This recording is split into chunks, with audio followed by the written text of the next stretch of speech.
আশা করি আপনারা সবাই ভালো আছেন। আপনাদের সবাইকে আবারও আমন্ত্রণ জানাচ্ছি আমাদের আরেকটি ক্লাস, আমাদের আরেকটি ভার্চুয়াল ক্লাস। আমরা দীর্ঘদিন ধরে ভার্চুয়াল ক্লাসের মধ্যে আছি।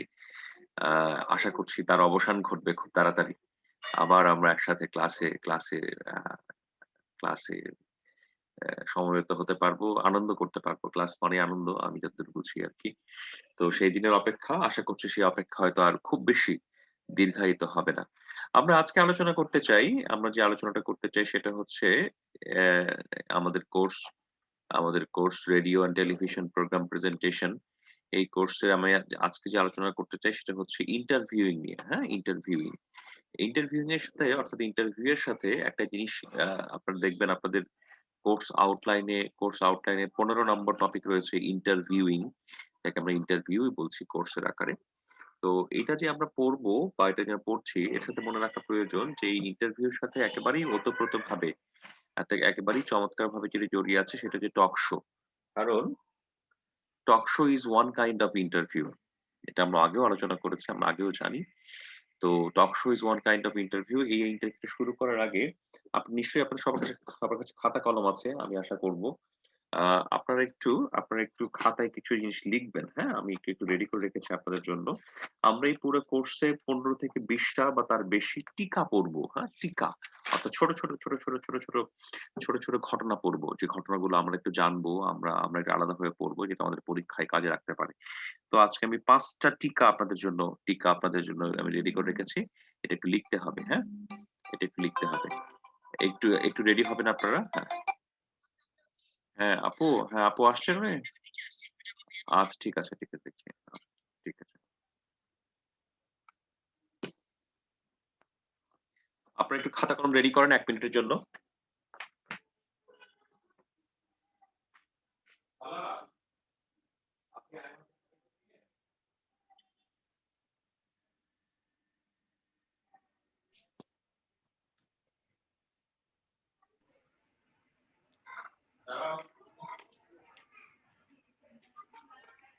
আচ্ছা, এক্সকিউজ মি, আপনারা একটু খাতা কলম রেডি করে একটু ২ টো মিনিট গল্প করেন, হ্যাঁ? আমার বাসায় একটা জরুরি কাজ পড়ে গেছে। একজন অন্য বাসা থেকে জিনিসপত্র নিয়ে আসছে। আমার বাসায় নিচে যাওয়ার কেউ নেই, হ্যাঁ? আমি একটু ২ টা মিনিটের ব্রেক নিচ্ছি বা ৩-৪ মিনিটের ব্রেক নিচ্ছি। আপনারা একটু খাতা কলম রেডি করে আপনারা নিজেদের মতো করে একটু গল্প করতে পারেন, হ্যাঁ? hope so I am returning within 3 or 4 minutes. Okay? Okay sir, okay sir. Okay. Thank you. Angel Sadia, এই অ্যাঞ্জেল সাদিয়া, টিপু সুলতান, এই অ্যাঞ্জেল সাদিয়া কথা কয় না কেন? আজকে তোর ব্যাকগ্রাউন্ড করে আজকে খুব পরিচিত ব্যাকগ্রাউন্ডটা আমরা দেখতে পাচ্ছি না। কাহিনী হচ্ছে আমার বাসায় গেস্ট আসছে প্রায় ৬-৭ টা। আচ্ছা, ওরা হচ্ছে আমার রুম দখল করে ফেলছে। আরে গাইবান্ধা গাইবান্ধা তোমার কি হয়েছে? গাইবান্ধা তুমি চিনো? গাইবান্ধা সম্পর্কে তোমার ধারণা আছে কোনো? গাইবান্ধা থাকে ওটা আবার কি কি আছে? যেখানে গাইবান্ধা থাকে তার পাশে যে টিপু থাকে ওটাই তো গাইবান্ধার টিপু। শোন, গাইবান্ধা সম্পর্কে একটা ইতিহাস আছে যে ওখানে রাজা গৌর গোবিন্দ ছিল এক সময়, তার ৬০,০০০ গরু তোমার আর ছিল। ইতিহাস করার দরকার নেই, ওখানে তো অলওয়েজ গরু বান্ধা থাকে। ৬০,০০০ ছিল না, একটা ছিল, দুইটা ছিল, নাকি দুর্ভিক্ষের গরু ছিল, ওইটা তো আর কেউ জানতে চায় না, তাই না? ওইখানে তো গাইবান্ধা ছিল শেষ। কিন্তু আমরা তো ফেসবুকে ছাগল বান্ধা দেখলাম। টিপু কাহিনী বাছুরও বাঁধা থাকে। ও আচ্ছা, তো তোর কুমিল্লার কি অবস্থা? সারম কুমিল্লা ইজ অন ফায়ার। কুমিল্লায় যেমন মুতিল্লা। তোর জ্বালা। হ্যাঁ, আমি চলে এসেছি। আপনারা দুষ্টুমি করছিলেন। আপনার বন্ধুরা অনেকদিন মজা করতে পারেন না আপনাদের ইউনিভার্সিটিতে। ইউনিভার্সিটি মানেই আনন্দ, ক্লাস মানেই আনন্দ। যে আনন্দগুলো হয়তো আপনারা মিস করেন। ওকে, তাহলে একটু খাতা কলমে একটু লিখেন। আমরা ৫ টা টিকার কথা বলবো। এই টিকার কথাগুলো একটু তাদের সম্পর্কে বা এই ঘটনা সম্পর্কে ভালো করে জানা দরকার। নাম্বার 1 আমি বলছি ল্যারি কিং। বানানটা হচ্ছে LARRYKING। Larry king.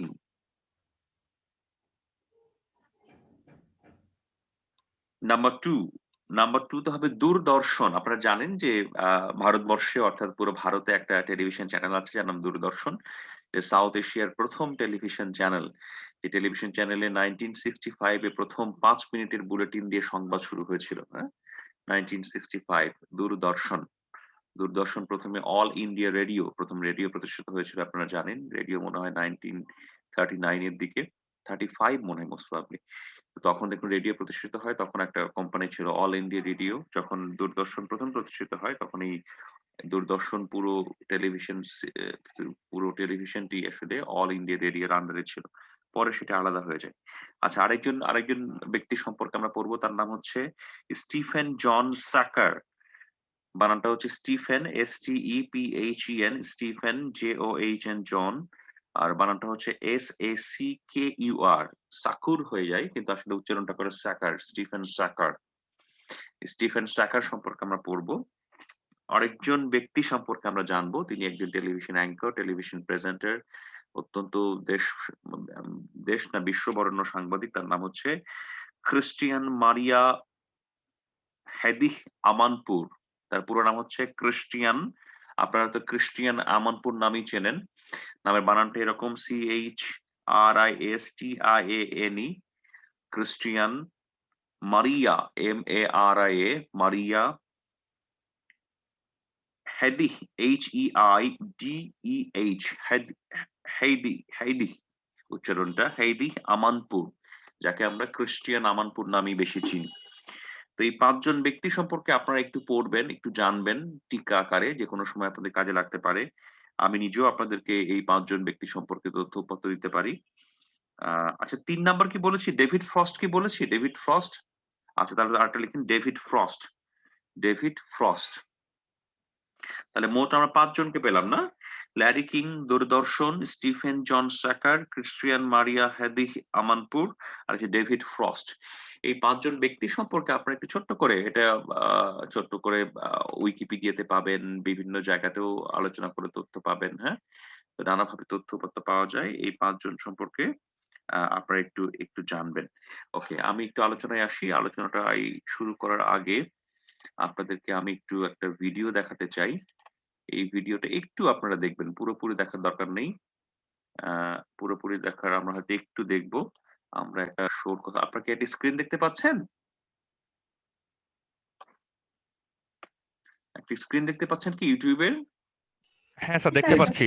আচ্ছা, এটা একটু 4 থেকে 5 মিনিট চলবে, এটা একটু আপনারা দেখবেন। Melania Trump, international cover girl, has now joined us. We got to discuss the media. How did you two meet? We met in New York, 1998. It was Fashion Week, September 1998. The famous Fashion Week. The famous fashion. This is Trump. Melania Trump, the international cover girl, has now joined us. We got to discuss the media. How did you two meet? We met in New York, 1998. It was a Fashion Week, September 1998. The famous Fashion Week. The famous Fashion Week in Were New you York. introduced? Well, no, we were both at the same party, and that's how we met. He came Like to her right me. away? I went crazy. I said, I was actually supposed to meet somebody else, and there was this great supermodel sitting next to Melania. And I was supposed to meet this supermodel, and they were saying, look, there's so-and-so. I said, forget about her. Who's the one on the left? And it was Melania. You like him right away? It was a great chemistry and energy. We had, great time. We started to talk, and, it was something was there right away. And it was a long engagement. It was. Why?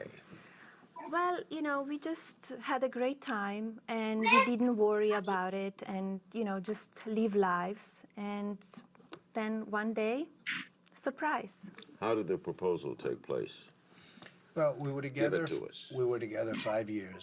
We literally have never had an argument, or forget about the word fight. We never even had an argument. We just are very compatible. We get along. And I just said, you know what, it's time. And it wasn't a big deal. It was almost That's like the way it you was did obvious. it? You know what? It's time. No, I did it a little better than that, without going into too much detail.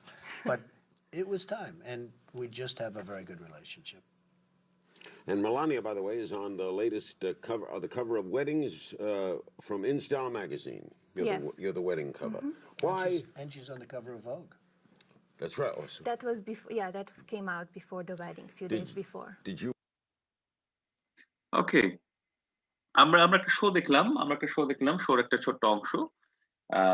এই শোটা বলা যায় যে interviewing যে journalism, interviewing অর্থাৎ টকশোর যে talk show বা টকশোর equal to interviewing যে আপনার সাংবাদিকতা, তার একটা অন্যতম বড় উদাহরণ এই ভদ্রলোকের নাম ল্যারি কিং।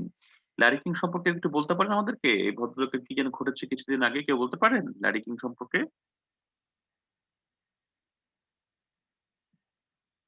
ল্যারি কিং সম্পর্কে কিছু বলতে পারেন? আচ্ছা, আপনারা যে অনুষ্ঠানটা দেখছিলেন এটার নাম হচ্ছে ল্যারি কিং এর অনুষ্ঠান, এটার নাম হচ্ছে CNN ল্যারি কিং লাইভ, হ্যাঁ? এটার নাম হচ্ছে ল্যারি কিং লাইভ, এটা CNN এর প্রোগ্রাম। এই প্রোগ্রামটা পৃথিবীর ইতিহাসের অন্যতম দীর্ঘস্থায়ী একটা প্রোগ্রাম। এই প্রোগ্রামটা ১৯৮৫ সাল থেকে ২০১০ সাল পর্যন্ত চলেছে। ১৯৮৫ সাল থেকে ২০১০ সাল পর্যন্ত পড়েছে। ল্যারি কিং এর কথা হচ্ছে, ল্যারি কিং আসলে একজন world famous American TV and radio host বা টিভি অ্যান্ড রেডিও অ্যাঙ্কর। ওকে? তিনি মারা গেছেন গত গত ২৩ জানুয়ারি। ল্যারি কিং এর একটা কথা খুব চমৎকার করে মনে রাখা প্রয়োজন। এই ভদ্রলোক তার তার সাংবাদিকতার ক্যারিয়ারে ৫০,০০০ এর বেশি, মোর দেন 50,000 বেশি তিনি ইন্টারভিউ করেছেন। রেডিও এবং টেলিভিশন মিলে। এবং খেয়াল করে দেখেন তার একটা অনুষ্ঠান ল্যারি কিং লাইভ এট CNN, একটা অনুষ্ঠান ১৯৮৫ থেকে ২০১০, তার মানে হচ্ছে ২৫ বছর ধরে চলেছে। 25 ইয়ার্স। সেই অনুষ্ঠানেরই একটা অংশ আপনারা দেখলেন যেখানে সদ্য সাবেক আমেরিকান প্রেসিডেন্ট, হ্যাঁ? সদ্য সাবেক আমেরিকান প্রেসিডেন্ট ডোনাল্ড ট্রাম্প এবং তার স্ত্রী মেলানিয়া ট্রাম্পকে নিয়ে যে শোটা ছিল, সেই শো সম্পর্কে আলোচনা আছে। ল্যারি কিংকে নিয়ে অনেক মজার কাহিনী আছে, মজার ঘটনা আছে। তিনি যেমন একাধারে বিশ্বখ্যাত সাংবাদিক, একাধারে বিশ্ব বরেণ্য সাংবাদিক। তার ব্যক্তিগত জীবনে অনেক মজার কাহিনী আছে। এই ভদ্রলোক মাত্র ৭ টা বিয়ে করেছেন, হ্যাঁ? সেগুলোরই অনেক লেখা-টেখা হয়, হ্যাঁ? বেশি না, মাত্র ৭ টা আরকি। তো অনেক মজার আর্টিকেল আছে। যদি আপনারা কখনো পড়েন আপনারা দেখতে পারবেন আরকি, হ্যাঁ? এবং তিনি CNN এ এই ২৫ বছরে ৮৫ থেকে ২০১০ পর্যন্ত ৬,১২০ টি এপিসোড তিনি করেছেন। অর্থাৎ ৬,১২০ জনের ইন্টারভিউ তিনি নিয়েছেন এই CNN এর এই প্রোগ্রামে। তার প্রোগ্রামে কি হতো? তার প্রোগ্রামে কারা আসতো? তার প্রোগ্রামে কাদেরকে ইনভাইট করা হতো? সেটা হচ্ছে সেলিব্রিটিস। তারপরে তাদের প্রোগ্রামে আমন্ত্রণ জানানো হতো পলিটিশিয়ানস, আর তার প্রোগ্রামে আমন্ত্রণ জানানো হতো বিজনেস পিপল বা বিজনেস টাইকুনদের, যারা আসলে সাংবাদিকতার সাথে সরি যাদের সম্পর্কে আসলে মানুষের আগ্রহ থাকে জানার, তাদেরকে নিয়েই এই শোটা হতো। ওকে, আমরা আমরা আরেকটা আরেকটা ইয়েতে যাব।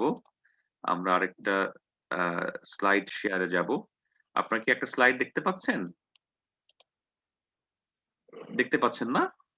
দেখতে জি পাচ্ছেন স্যার, কি? দেখতে পাচ্ছি। আচ্ছা, ঠিক আছে।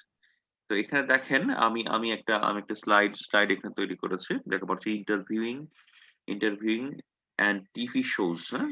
এটার একটা স্লাইড। এখানে এই যে আপনারা এই লোকটাকে দেখতে পাচ্ছেন। Here is again mister Larry king, হ্যাঁ?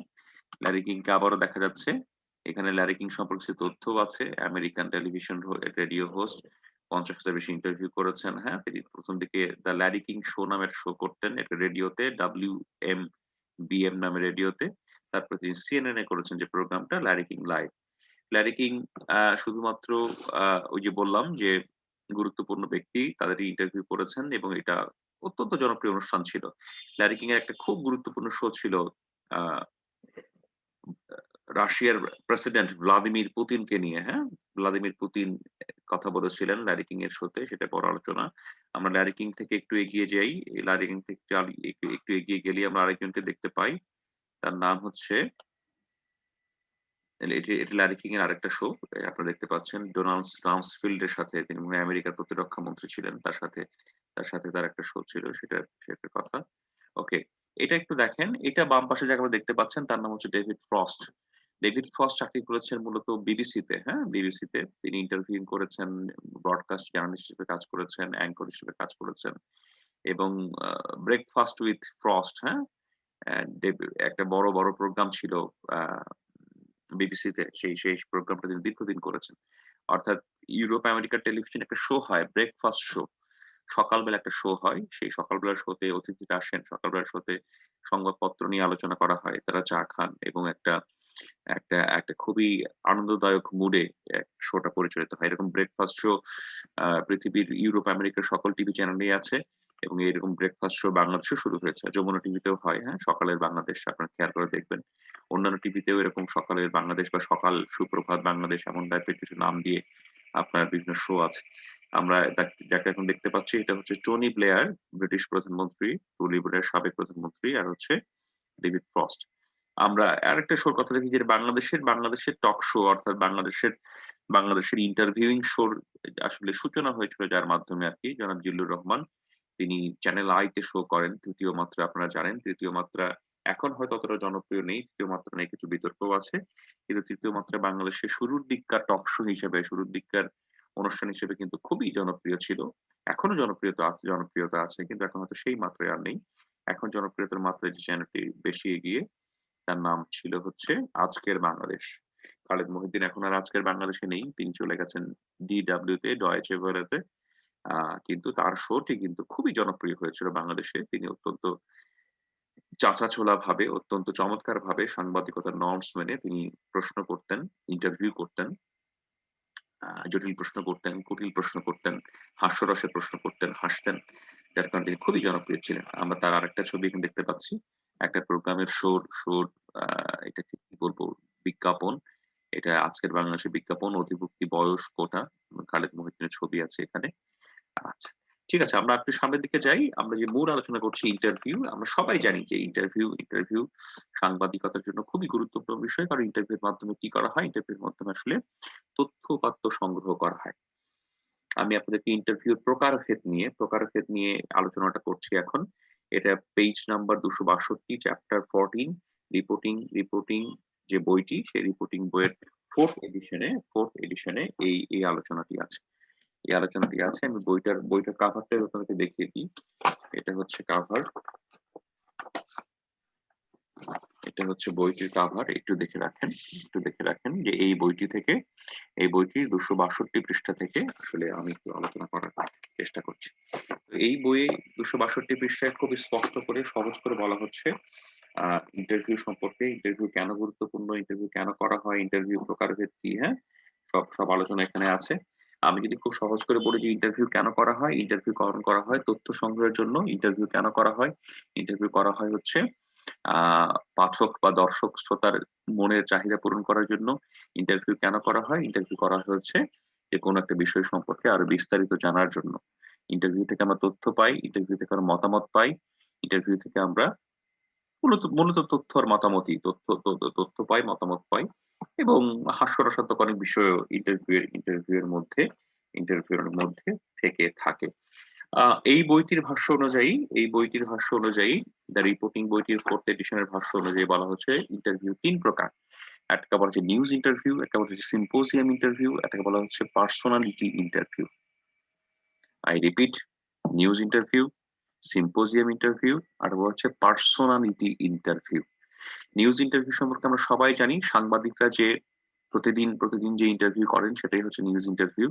সেই ইন্টারভিউটা প্রতিদিন সম্পন্ন হয়। আপনি যিনি সাংবাদিক হয়ে থাকেন খেয়াল করে দেখেন এটা আপনাদের বিশ্ববিদ্যালয়ের প্রতিনিধি থেকে শুরু করে অন্যান্য জায়গারও বড় প্রতিনিধি, অন্যান্য জায়গায় বড় যারা কাজ করেন তারা সবাই কি করেন? এই নিউজ ইন্টারভিউ কিন্তু করতেই হয়। কারণ নিউজ ইন্টারভিউ হচ্ছে তথ্য সংগ্রহ এবং তথ্যকে ক্রস চেক করা একই সাথে।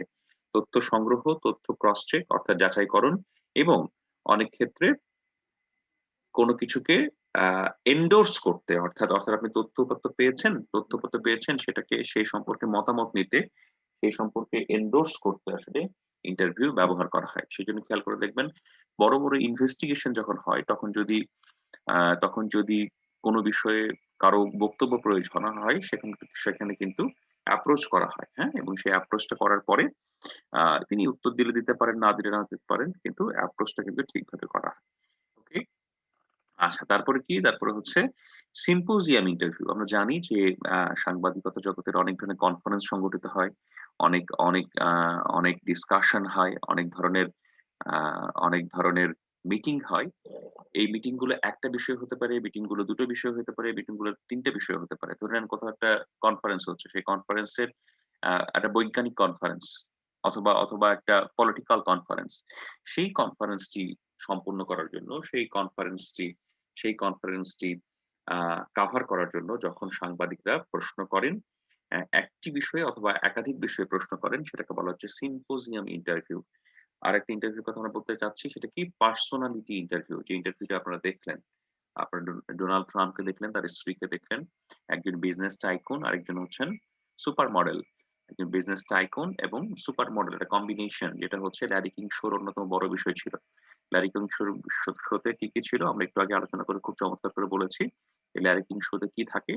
থাকে হচ্ছে business tycoon, celebrities and politicians, এবং এই দুটারই সমন্বয় ঘটেছিল কোনটাতে? ওই ওই ওই ইন্টারভিউ। যাই হোক, তো পার্সোনাল ইন্টারভিউ আপনারাও প্রতিনিয়ত ইন্টারভিউ করেন, আমিও আপনাদের ইন্টারভিউ করতে পারি আপনাদের মনের কথা শোনার জন্য, আপনাদের এই বিশ্ববিদ্যালয় জীবন সম্পর্কে শোনার জন্য, হ্যাঁ? অথবা আপনি যদি বিশেষভাবে কোনো বিষয়ে পারদর্শী হন, আপনি যদি ভালো ফটোগ্রাফি করতে পারেন, আপনি যদি ভালো ছবি তুলতে পারেন, বা আপনার নিজের ছবি যদি কেউ অনেক ভালো তোলে, অনেক অনেক বিষয় থাকতে পারে। এ সকল বিষয়ে নানা ধরনের ইন্টারভিউ হতে পারে, হ্যাঁ? সেই ইন্টারভিউগুলো আমরা একে অপরের সাথেও করতে পারি। আমরা চেষ্টা করে দেখতে পারি, আমরা যখন কোর্সটা যখন শেষ হবে তখন আমরা একটা টক শো করতে পারি কিনা, হ্যাঁ?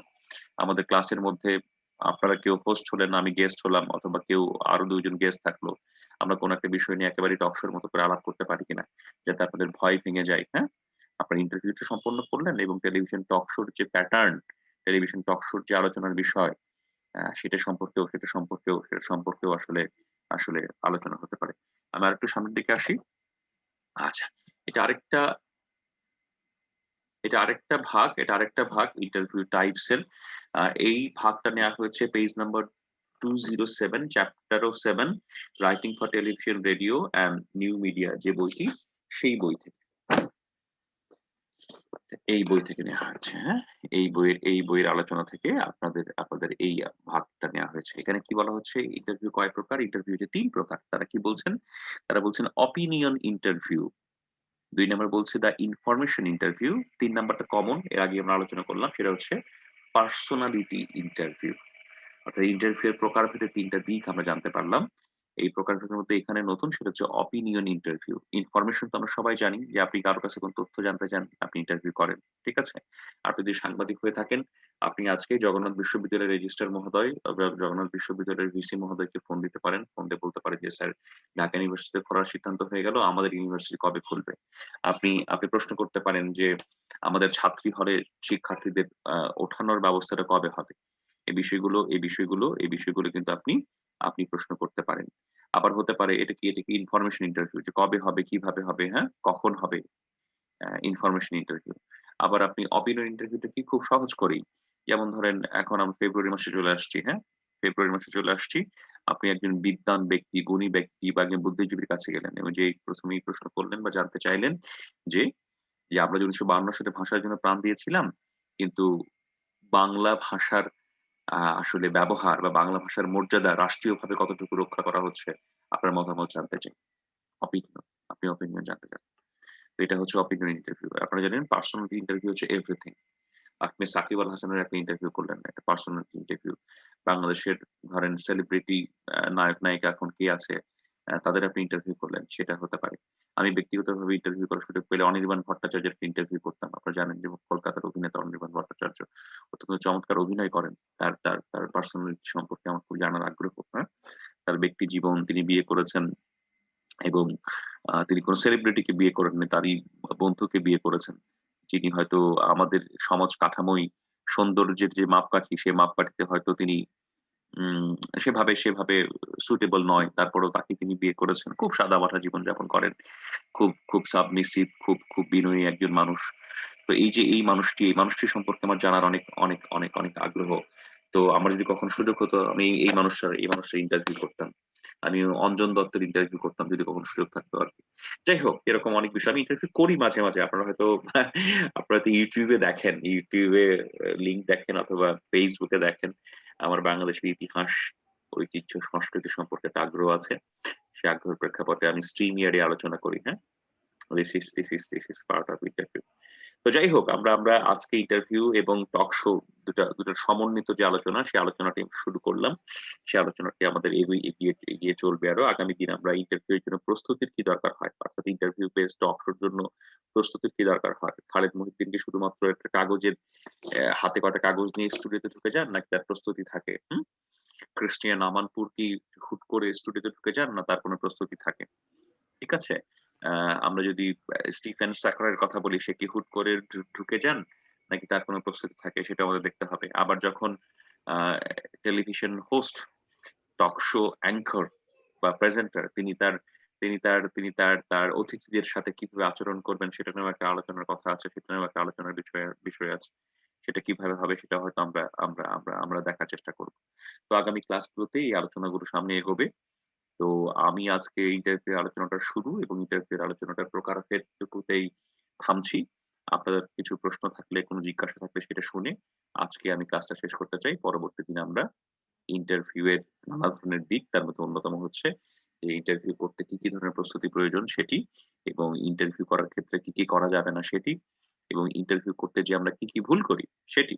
এই বিষয়গুলো নিয়ে আমাদের পরবর্তী ক্লাস অনুষ্ঠিত হবে।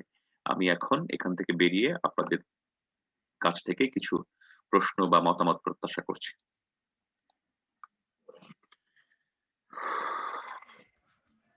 স্যার একটা অফ টপিকের বিষয় স্যার বলতে চাচ্ছিলাম। হ্যাঁ, বলেন। স্যার এই যে স্যার সামনে আপনি যে বললেন স্যার আপনি ইন্টারভিউ নিতে চান একজনের, তাকে যদি সামনে পান কখনো, ওনার স্যার একটা বিখ্যাত মানে সামনে একটা সিনেমা আসছে স্যার, সাইকো নামে, দারুণ থ্রিলার হবে স্যার সিনেমাটা। দুদিন আগেই স্যার হচ্ছে উনি ঘোষণা দিচ্ছে আর কি।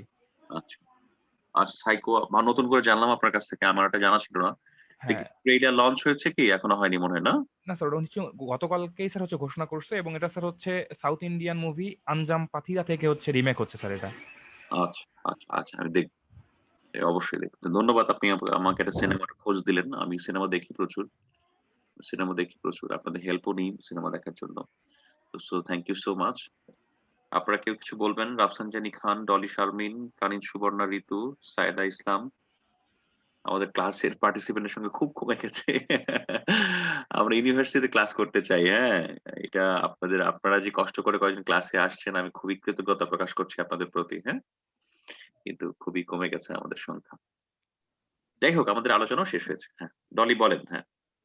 স্যার কয়েকটা দিন ধরে অনেক বেশি ঠান্ডা পড়ছে, এজন্য হয়তো সবাই একটু ইয়াতে আছে। হ্যাঁ, না, ঠান্ডাও একটা কারণ। আর সবকিছু মিলে আমার কাছে মনে হয়েছে যে আসলে আমরা এই ক্লাস করতে একটু টায়ার্ড হয়ে গেছি। হ্যাঁ? আমার কাছে মনে হয় আরকি।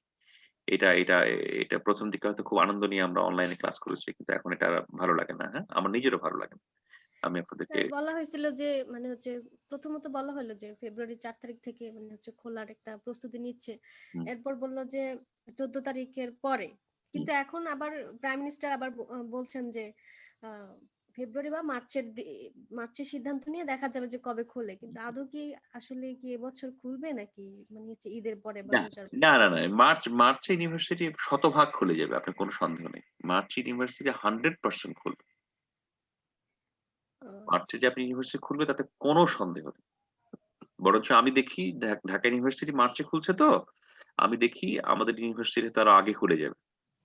আমি জগন্নাথ মানে আমার যদি ইনটিউশন বা আমার যদি যেটা আপনার স্বাভাবিক ধারণা, এই ধারণা যদি ঠিক হয়, আমাদের ইউনিভার্সিটি হয়তো ফেব্রুয়ারির লাস্ট উইকে খুলে যেতে পারে। এটা আমার ধারণা, হ্যাঁ? আমি ইউনিভার্সিটি অথরিটির কেউ নই। এটা আমার ধারণা যে হয়তো ফেব্রুয়ারির লাস্ট উইক থেকেই আমাদের ক্লাসে ফিরতে পারতেই। স্যার আমাদের অষ্টম সেমিস্টার মানে ক্লাসগুলো হয়তো ফেব্রুয়ারিতেই শেষ হয়ে যাবে। হুম। সেটা কি আমরা ইয়ে করতে পারছি না না, একটু? আমাদের ধরেন আমরাও কিন্তু এই অনলাইনে কিন্তু এই যে television and radio program presenting নিয়ে কিন্তু অনেকগুলো ক্লাস করে ফেলেছি, তাই না? একটু করে কিন্তু আমাদের পড়াশোনা আচ্ছা। কিন্তু ভালোই হয়েছে, হ্যাঁ? কিন্তু আপনি যদি এই বিষয়ে পরীক্ষার কথা বলেন, তারপরে আমি বলব যে আমাদের ৪-৫ টা অথবা ৭ টা ক্লাস আমরা করব, হ্যাঁ? ২-৩ আচ্ছা। সপ্তাহ আমরা ক্লাস করব। আমরা ক্লাসে আলোচনা করব। আপনাদের হ্যান্ড আউটস গুলো ভালোভাবে পৌঁছানোর ব্যবস্থা করব। আপনাদের রেফারেন্স বইগুলো আপনারা ভালো করে পাবেন।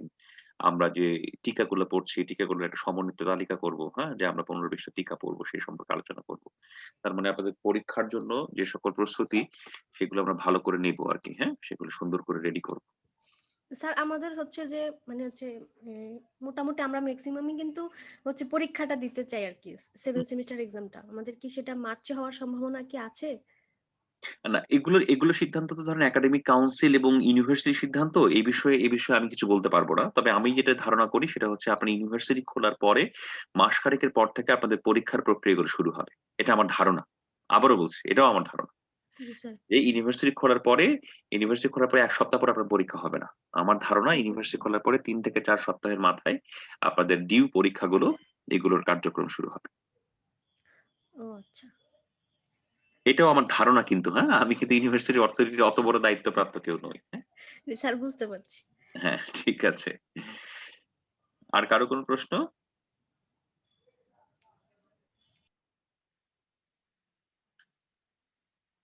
তাহলে আমরা একটু শেষ করি, হ্যাঁ? আমরা একটু শেষ করি। আপনাদের ম্যাডাম হলে গিয়েছেন। তার হলের পরিষ্কার পরিচ্ছন্নতা চলছে। আমার বাসায় ২ টা বেবি। তাদেরকে নিয়ে আমি একটু পেরেশানির মধ্যে আছি। হ্যাঁ? যাই হোক, ক্লাসটা তাও ঠিকঠাক মতো করা গেল, তাই না? আমরা একটা টপিক শুরু করতে পারলাম, একটা আলোচনা করতে পারলাম। তো আমি আজকে আর বাড়াচ্ছি না আমাদের সময়টা। ঠিক আছে? তাহলে আজকে আমরা শেষ করি আপনাদের অনুমতি নিয়ে। জি স্যার। হ্যাঁ, হ্যাঁ। তাহলে আপনারা সবাই খুব ভালো থাকবেন। আপনাদের সবার জন্য অনেক, অনেক শুভকামনা। খুব ভালো থাকবেন আপনারা। তো আসসালামু আলাইকুম স্যার। সেই শুভকামনা জানিয়ে আজকে শেষ করছি। স্যার আসসালামু আলাইকুম।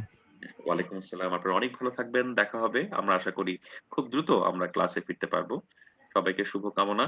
চয়ন ভালো থাকবেন, টিপু ভালো থাকবেন, আসাদুজ্জামান, মেহেদী হাসান, রাফসানজানি খান, ডলি শারমিন, কানিজ সুবর্ণা, সায়েদা ইসলাম। আপনারা সবাই খুব ভালো থাকবেন। আপনাদের আজকের দিনটা খুব ভালো কাটুক। এই শুভকামনা জানিয়ে আজকে ক্লাস শেষ করছি। ধন্যবাদ।